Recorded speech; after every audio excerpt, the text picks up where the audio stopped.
Amis fumeurs, bonjour. Bon, dans le dernier épisode, on s'est fait un petit peu peur avec toutes les maladies causées par la clope. Bah ouais, les cancers bien dégueulasses et les maladies cardiovasculaires vous ont peut-être motivé à arrêter de fumer. Et ça tombe bien, parce que dans ce 21e siècle, les grosses industries et les professionnels de la santé mettent tout en œuvre pour piquer les parts de marché des industries du tabac. À partir du moment où vous payez, évidemment. Je vais donc tenter d'énumérer les différentes façons d'arrêter la clope, qu'elle soit payante ou non, car chacun est différent et aura besoin d'un accompagnement différent. On commence par les payants avec la vaporette. Je trouve que ça a été vraiment une super idée. Alors là, le mec qui a inventé ça, chapeau quoi. Je dirais même casquette à hélice. C'est le moyen palliatif pour arrêter la cigarette au 21e siècle. Car autour de la clope, il y a toutes ces petites habitudes que l'on a et dont il est vraiment difficile de se débarrasser.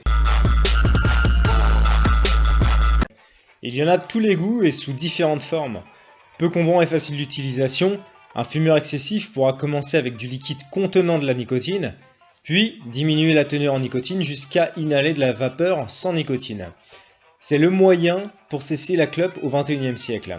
Car autour de la clope, il y a toutes ces petites habitudes que l'on a et dont il est très difficile de se débarrasser. Genre avec le café, à l'apéro, les petites pauses de travail et surtout en soirée. Donc la vaporette peut permettre une transition en douceur. Cependant, j'ai vu beaucoup cela dans mon entourage. Des personnes qui se mettent à la vaporette, qui la combinent à 50% avec la clope, et au final, ils en délaissent la vaporette. Je pense donc que c'est une très bonne solution, mais c'est quelque chose qu'on ne peut pas faire à demi-mesure. Les patchs de nicotine. Alors là-dessus, j'ai pas vraiment d'avis. Comme pour la vaporette, il faut s'y mettre à fond. Lorsque j'avais 20 ans environ, j'avais tenté de m'arrêter de cloper à l'aide de patchs. C'est vrai qu'au début, on ressent pas la sensation de manque. C'est plus les habitudes autour de la cigarette que l'on recherche. Entre deux patchs, je m'accordais une pause de 2 heures de manière à ce que le taux de nicotine dans mon sang redescende. Et comme ça, je pouvais m'en griller une. Le vrai abruti, quoi. Bref, ce truc fut un échec, mais parce que je m'y étais pas mis à fond, je manquais certainement de volonté à l'époque. Et également les gommes à mâcher, alors vous connaissez le principe, c'est un peu la même chose que les patchs, mais au moins on s'occupe la bouche avec quelque chose. L'acupuncture, alors toutes les personnes que je connais qui ont essayé cela ont obtenu de très bons résultats. Cependant, elles ont vite replongé, car elles n'y sont pas retournées assez vite. Donc selon moi, c'est un moyen qui fonctionne très bien. Cependant, il est nécessaire d'avoir un suivi régulier. Il y a l'hypnose également. Manifestement, ça fonctionne aussi bien que l'acupuncture. Je ne connais personne qui a essayé, donc je préfère me taire là-dessus. Il y a Tabac Info Service. Moi, je trouve que c'est une bonne solution pour quelqu'un de motivé. En somme, c'est un coaching gratos. Vous pouvez les appeler au 38 89 et les gars répondront à toutes vos questions et vous feront un suivi personnalisé. Il y a aussi leur site internet qui est plutôt bien fait.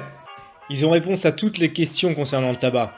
Ils vous donnent la liste des tabacologues en France, les infos sur tous les moyens pour arrêter de fumer. En gros, mes petites vidéos comparées à eux, on joue pas vraiment dans la même cour. Après, vous pouvez également jouer sur des moyens psychologiques pour vous aider à arrêter de fumer. Exemple, vous demandez à votre conjoint, s'il fume pas, de vous fliquer ou de vous mettre la pression pour arrêter de fumer. Vous pouvez également, par exemple, faire 20 pompes ou 30 abdos dès que l'envie de fumer se fait sentir.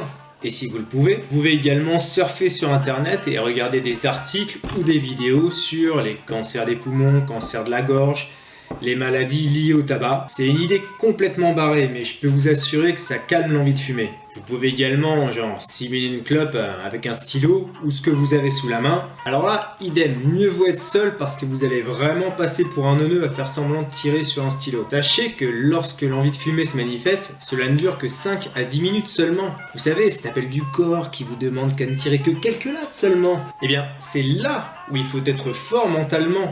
Car bien souvent l'esprit perd la raison et on se dit « Allez, juste une, c'est pas grave, j'ai déjà bien réduit, je peux m'accorder ça ».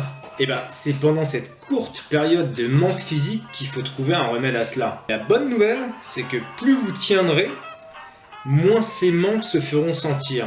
Et je vous parle de tout ça parce que moi je suis passé par toutes ces petites transitions, ces petits manques qui se font sentir, ces moments de doute, ces moments où on reprend et finalement où on arrête. En tout cas, je vous le souhaite.